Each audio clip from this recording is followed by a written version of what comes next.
Hey there, my name's Ryan Dossi. I'm a buy and hold real estate investor. We bought over 140 units for our portfolio in just the past 2 years. On top of that, we buy and sell another 50 to 60 properties a year. In today's video, we're gonna talk to you about the 3 things you wanna make sure you get right before your first direct mail campaign. Let's jump right in.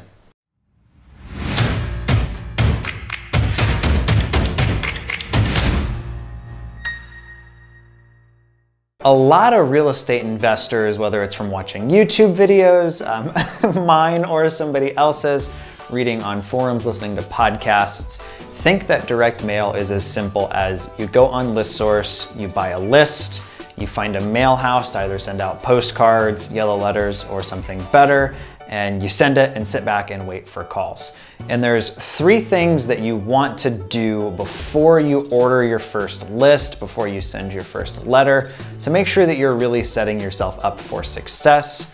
My #1 deal source still in 2020 is direct mail, but there's a lot of things you can do to kind of mess it up before you start. So we're gonna go over the top 3 things that you wanna make sure you get right before investors are getting your letters in the mail. The first thing is gonna be getting your address and your phone number figured out. So a lot of investors make the mistake, whether it's they want anonymity, somebody told them to do it, they use either a UPS box written as like a suite number, or they use a PO box. The problem with that, the people that are getting your letters, whether you like it or not, whether you try to hide it or not, they're gonna try to figure out who you are. So first off, if you're using your name, right, you may want to clean up what's on your Facebook page or your Instagram. If you are using a company name, you may want to Google it a little bit and see what pops up. On the address side, one of the big things we see, if you use like a PO box, it immediately screams scam. You have somebody who's interested in getting a cash offer. That sounds a little bit out there to them. Like, how does somebody have cash? I'm broke, right? How can somebody just cut me a check? And when they go to try to find you and it pops up as like a PO box, they're like, oh yeah, you know, I thought this was too good to be true, or this must not be a legitimate business or a legitimate person. Same thing if you use like a UPS box or suite number. You know, they go and Google your address. Hey, who is this guy? Where are they located? And it pulls up a UPS store. They're kind of like, huh, that's weird, right? That doesn't seem right. You know, they're looking at like the businesses on Google Maps next to you or next to the PO box, trying to figure out, you know, is he in there? We've even heard stories of sellers going into the UPS store saying, you know, hey, I'm looking for such and such business, are they here, right? So you want to make sure that you're not doing that. The correct thing to do ideally is going to be to have either like a co-working space or a private office. Ideally, this is, you know, something that could be just a couple $100 a month where you can go and set up your laptop, but they give you a full-blown address. Obviously, for a lot of you guys, you're not at the point that you're gonna have like your own office building, and that's totally cool. In that instance, I would recommend just using your home. They're gonna look at it and, okay, cool, this is a local person or a small business running from home, you know, they're not necessarily expecting you to be in a giant office, but that looks way better than it being a PO box or a UPS store. I know the immediate concern that comes to mind is like, well, are people just gonna show up at my house?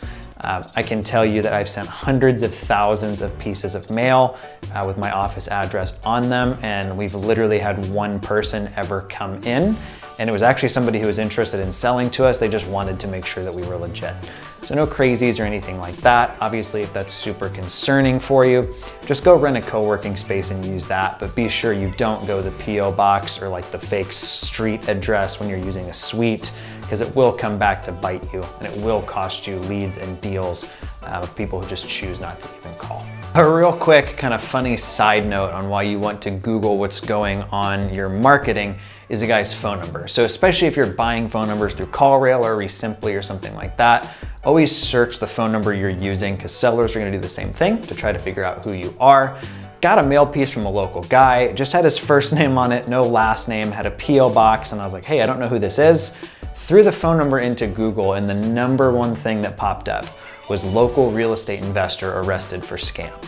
Now, the super unfortunate thing for this guy, it wasn't even him.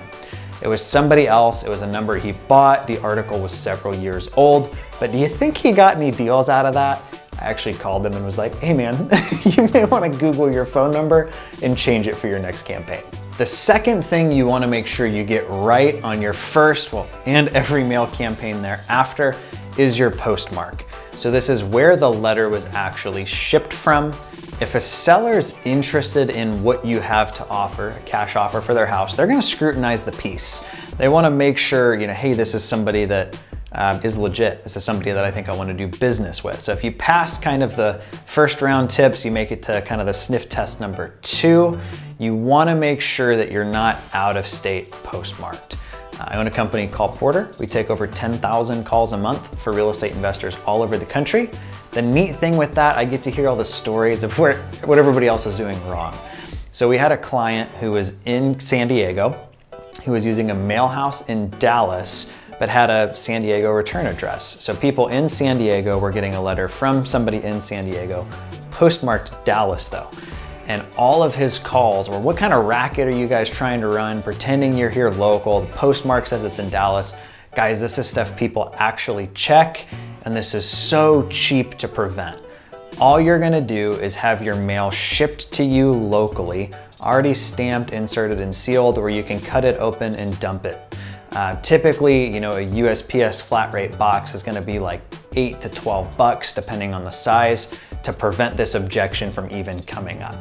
The problem is you don't know who it's gonna turn off, so you wanna make sure you get that right.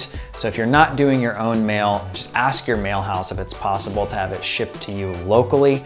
As a quick note, this does only work if you're using first class stamps. If you're using pre-sorted, pre-canceled, that kind of stuff, they have to drop it locally and you don't have control over it. It's one of the reasons we use first class stamps on all of our pieces of mail. Yes, it's more expensive, but we're not turning people off before we've even had the chance to meet them. So make sure you get that postmark piece figured out. If you are looking to save on postage, I personally like the real first class stamp best. Just go through a local mail house. There's gonna be a local provider in your market that can do yellow letters or postcards or whatever it is you're wanting to do to get you that savings, but to still keep that local postmark so you're not, shooting yourself in the foot before you even send mail out. The third thing, and this is probably one of the most common mistakes I see investors all around the country make, is they don't spend any time really looking at their list or data or processing it before they send it to their mail house. So if you're using ListSource or another broker, they're gonna send you back a file of, hey, these are the absentee owners or seniors or whatever it is that you requested, but there's a few things you wanna look out for. The first thing is gonna be owner 1 and owner 2 versus label name. So typically you send a file to a mail house with a label name. What do you think they're gonna put on the label? They're gonna use the label name, right? The problem with that is that's normally the first owner's first and last name, and that totally ignores the second owner. Again, this is one of those mistakes I've gotten to hear kind of through the grapevine, through our staff at Call Porter, of sellers calling in irate, hey, this is my property too. I own this house, or I'm on title as well. So you never know if owner 2, maybe that's a spouse, maybe that's a sibling, is gonna get the piece and be upset or offended that they're not on it, or make the decision of like, yeah, he's not interested in selling that, right? If you take the time to combine owner 1 and owner 2 name into like a John and Sarah, or like a Bill and James, not only does it look like you've done some research, but you're not pissing somebody else off, because obviously that's never the goal. One of the other things to look out for on these files, typically if you're buying data from a reseller or a broker, is they're gonna have missing spots. So you're gonna have a property like a name where they don't have any data, and you don't want that to just be blank. Ideally, you wanna try to dig in county records or through Spokio or something like that and figure out who those people are. Minimum, do something like property owner, but you wanna make sure that you don't just leave that blank. Again, that's kind of the third thing you can do. Just spend a little bit of time looking at and massaging your data before you send it over to make sure you're not pissing people off before you even get a chance to meet them. Thanks for taking the time to check out this video. Be sure to subscribe, turn on notifications, and as always, drop any questions you have below when it comes to direct mail. This really is my area of expertise. I'm happy to be a resource for you. Also, if you're a new subscriber, let us know where you're from below. Always cool just to see where people are tuning in from. Got several other videos coming up on direct mail, some what not to do's, and even what I'm sending to get all the deals you see me talking about. Talk to you guys soon.